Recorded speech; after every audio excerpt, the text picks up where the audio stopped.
नमस्ते, स्वागत है आपका द स्मार्ट स्टडी के यूट्यूब चैनल पर। जैसा कि आपको पता होगा कि हमारे इस यूट्यूब चैनल के माध्यम से सरकारी जॉब से संबंधित सभी सही जानकारी आप तक पहुंचाई जाती है। और आज की जो वैकेंसी होने वाली है काफ़ी ज़बरदस्त होने वाली है। इसमें पदों की संख्या काफ़ी अच्छी खासी देखने को मिल जाती है और सैलरी की तो बात ही मत पूछिए, ये भी काफ़ी अच्छी खासी होने वाली है। ये जो वैकेंसी होने वाली है ओवरऑल इंडिया की वैकेंसी है। भारत के सभी मेल और फीमेल इस फॉर्म को इजीली फिलअप कर पाएंगे। इसमें आपका सिलेक्शन प्रोसेस मात्र एक सिंगल एग्जाम से हो जाएगा। आप एक मात्र सिंगल एग्जाम देंगे और आपका सिलेक्शन इजीली तरीके से हो जाएगा। इसमें कट ऑफ भी काफ़ी कम जाता है। तो आज की ये वैकेंसी काफ़ी अच्छी खासी होने वाली है आपके लिए, क्योंकि मात्र एक सिंगल एग्जाम होने वाला है और सिलेक्शन काफ़ी इजी है।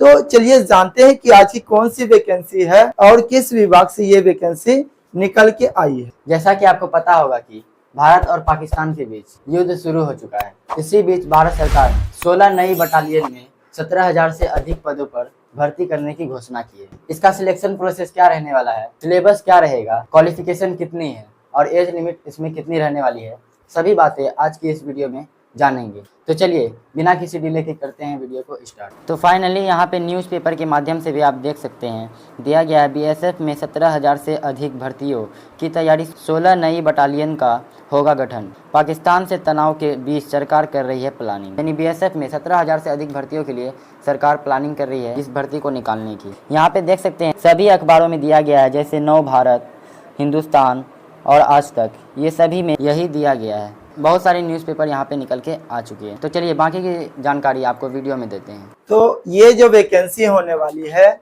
इसमें 17,000 प्लस पोस्ट होने वाला है। 17,000 से अधिक आपको इस भर्ती में पदों की संख्या देखने को मिल जाती है, जो कि काफ़ी अच्छी खासी है। और सबसे अच्छा बात यह है कि इसमें मात्र एक सिंगल एग्जाम है और इसमें कट ऑफ भी काफ़ी कम जाता है।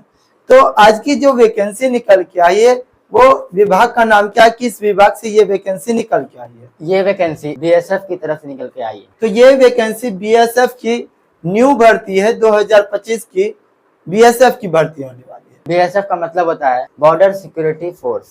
तो आप बीएसएफ का भी मतलब जान चुके हैं कि बीएसएफ का फुल फॉर्म आपको देखने को मिल जाता है बॉर्डर सिक्योरिटी फोर्स। आपका जो जॉब होगा वो आपको बॉर्डर पे रहना होगा, बॉर्डर पे ही आपका जॉब होने वाला है। आप फोर्स बनेंगे, फोर्स में बहुत तरह के फोर्स होते हैं, तो आपको बॉर्डर पे इसका काम देखने को मिलता है। अगर बात करें पोस्ट नेम की कि इसमें कितने पोस्ट रहेंगे और कौन कौन से पोस्ट रहेंगे, तो बीएसएफ जीडी का मतलब होता है जनरल ड्यूटी, और बीएसएफ ट्रेडमैन में खाना बनाने वाले बच्चों का सिलेक्शन होगा। बीएसएफ हेड कांस्टेबल, एएसआई और एसआई के पद पर यहाँ पे भर्ती होने वाला है। ये जो बीएसएफ की वैकेंसी होने वाली है, टोटल 5 पदों पे ये वैकेंसी होने वाली है। जैसा कि BSF GD, BSF tradesman, BSF head constable, SI और एएसआई की ये 5 पदों पर बीएसएफ की बम्पर वैकेंसी निकल के आई है। आपका बीएसएफ ट्रेडमैन में जो वैकेंसी निकल के आई है, इसका जनरली काम क्या होता है, तो चलिए इससे बता देते हैं। इसमें जो बीएसएफ ट्रेडमैन का जो जनरली काम होता है वो कुकिंग का काम होता है। खाना बनाने का काम होता है, यही होता है। हाँ। टोटल पदों की बात करें तो इसमें टोटल कितने पोस्ट पे ये वैकेंसी निकल के आई है? पदों की बात करें तो इसमें टोटल 17,000 से अधिक पदों पर भर्ती होने वाली है। 17,000 पदों पर यहाँ पे भर्ती होने वाली है। तो बीएसएफ में जो कुल पदों की अगर संख्या जान ली जाए तो 17,000 प्लस पोस्ट होने वाला है। हाँ।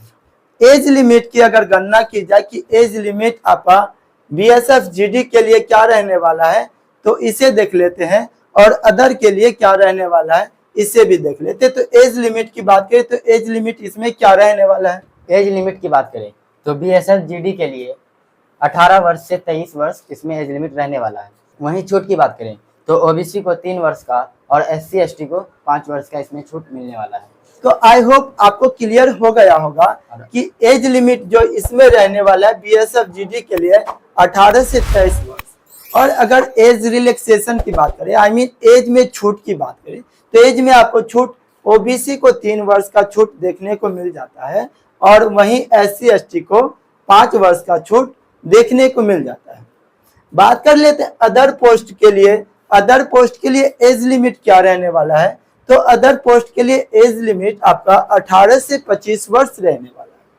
वहीं बात करें ओबीसी के लिए 3 वर्ष का छूट देखने को मिल जाता है और SC ST को 5 वर्ष का छूट इसमें मिलने वाला है। बात कर लेते क्वालिफिकेशन, तो इसमें क्वालिफिकेशन प्रोसेस क्या रहने वाला है। क्वालिफिकेशन की बात करें तो BSF GD के लिए 10th पास क्वालिफिकेशन रहने वाला है और BSF ट्रेडमैन की बात करें तो 10th प्लस ITI रहने वाला है।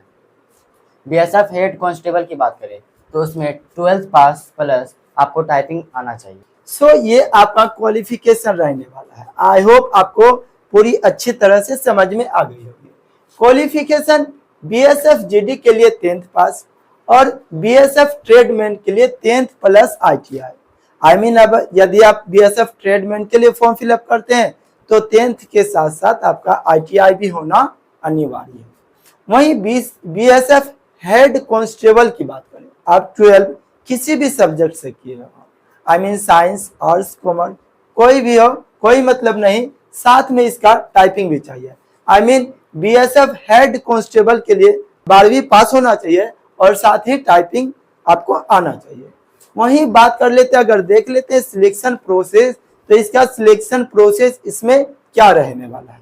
सिलेक्शन प्रोसेस की बात करें तो पहले आपका ऑनलाइन फॉर्म भरा जाएगा, उसके बाद ऑनलाइन एग्जाम होगा यानी CBT एग्जाम होगा और आपका फिजिकल होगा, उसके बाद मेडिकल होगा, फिर फाइनल रिजल्ट आपका तैयार होगा। तो ये आपका सिलेक्शन प्रोसेस रहने वाला है। सिलेक्शन प्रोसेस में बात कर लेते हैं तो आप देख लिए कि ऑनलाइन आपका फॉर्म फिलअप किया जाएगा, वहीं ऑनलाइन आपका एग्जाम होगा। ऑनलाइन एग्जाम में आपको पता होगा कि CBT एग्जाम होता है, I mean computer based test. इसमें आपको 4 ऑप्शन देखने को मिलते हैं और सही प्रश्न आपको चूज करना पड़ता है। साथ ही आपका एग्जाम के बाद आपका फिजिकल होने वाला है, फिर आपका मेडिकल होगा, फिर फाइनल रिजल्ट आके I mean final cut off आएगा और फिर आपका सिलेक्शन होने वाला है। तो ये आपका सिलेक्शन प्रोसेस रहने वाला है। अगर देख लेते हैं, बात करें सिलेबस क्या रहने वाला है। अब आपका सवाल होगा कि सर चलिए आप तो सभी चीज बता दिए कि कितने कौन से पोस्ट पे ये वैकेंसी निकल के आई है, पदों की संख्या कितना है, सिलेक्शन प्रोसेस क्या रहने वाला है, क्वालिफिकेशन क्या, ये सभी बता दें। बट अब बताइए कि अब आपका सवाल होगा कि सर सिलेबस क्या रहने वाला है। तो चलिए अब सिलेबस को देख लेते हैं एक नजर कि सिलेबस इसमें क्या क्या रहने वाला है। तो सिलेबस क्या रहने वाला है इसमें। सिलेबस की बात करें तो इसमें 100 क्वेश्चन रहेंगे और टोटल 100 मार्क्स रहेंगे, जिसमें आपको 2 घंटे का टाइम मिलेगा और इसमें कोई भी नेगेटिव मार्किंग नहीं है। अगर बात करें कि इसमें किस सब्जेक्ट से सवाल रहेंगे तो पहले आपका GK और GS से रहेगा 25 क्वेश्चन और मैथ से रहेगा 25 क्वेश्चन और रीजनिंग से 25 और हिंदी या इंग्लिश से 25 क्वेश्चन। हिंदी या इंग्लिश दोनों में से किसी एक से आप कर सकते हैं। आई मीन आपका सिलेबस ये रहने वाला है। सिलेबस में GK GS आपका 25 सवाल रहने वाला है, मैथ से 25 सवाल, रीजनिंग से 25 सवाल और हिंदी या इंग्लिश, आई मीन आप हिंदी भी रख सकते हैं या इंग्लिश, दोनों में कोई भी एक चूज कर सकते हैं। तो हिंदी या इंग्लिश से आपका 25 सवाल रहने वाला है। साथ ही बात कर लेते हैं कि फिजिकल का प्रोसेस क्या रहने वाला है। तो फिजिकल प्रोसेस में पहले आपका रनिंग होने वाला है। रनिंग आपको 5 किलोमीटर देखने को मिलता है और इसमें 24 मिनट समय दिया जाता है मेल के लिए। सो मेल के लिए रनिंग प्रोसेस आप देख लिए कि 5 किलोमीटर दौड़ना है, वो भी कितना 24 मिनट में, ये मेल के लिए है। फीमेल की अगर बात करें तो फीमेल का रनिंग होने वाला है 1600 मीटर और इसको दिया जाता है 8.5 मिनट, यानी 8 मिनट 30 सेकेंड फीमेल को टाइम मिलने वाला है। हाइट की बात करें तो हाइट 165 सेंटीमीटर मेल के लिए और 160 सेंटीमीटर फीमेल के लिए चाहिए। और अगर बात करें SC का हाइट जो चाहिए, कितना चाहिए, SC का हाइट जो चाहिए वो 160 सेंटीमीटर चाहिए। वहीं अब बात कर लेते हैं कि फीमेल का BSF में हाइट कितना चाहिए। तो BSF के लिए फीमेल का जो हाइट चाहिए 155 सेंटीमीटर और वो फीमेल के लिए, अगर फीमेल से अगर ST से आते हैं तो 148 सेंटीमीटर है। तो आप आराम से इस फॉर्म को इजिली फिलअप कर पाएंगे। तो ये वैकेंसी जारी हो चुकी है, न्यूज़पेपर में इसका डिटेल्स में बताया गया कि ये वैकेंसी कब से कब तक आ जाएगी, न्यूज़पेपर भी आपको दिखाया जाएगा। तो ये वैकेंसी कब से कब तक आ जाएगी?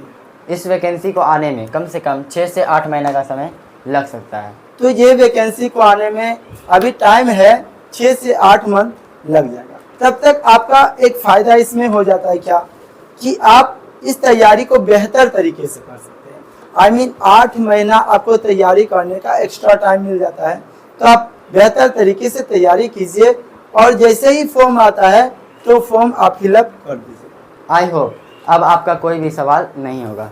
यदि अब भी आपका कोई सवाल है तो आप हमें कमेंट सेक्शन में कमेंट करके सवाल कर सकते हैं। हमारी टीम आपके सवालों का जवाब देने की पूरी तरह से कोशिश करें। जैसा कि आपको न्यूज़पेपर भी दिखा दिया गया और A to Z जानकारी आपको सही तरह से दे दी गई है। अब आपका कोई डाउट नहीं होगा।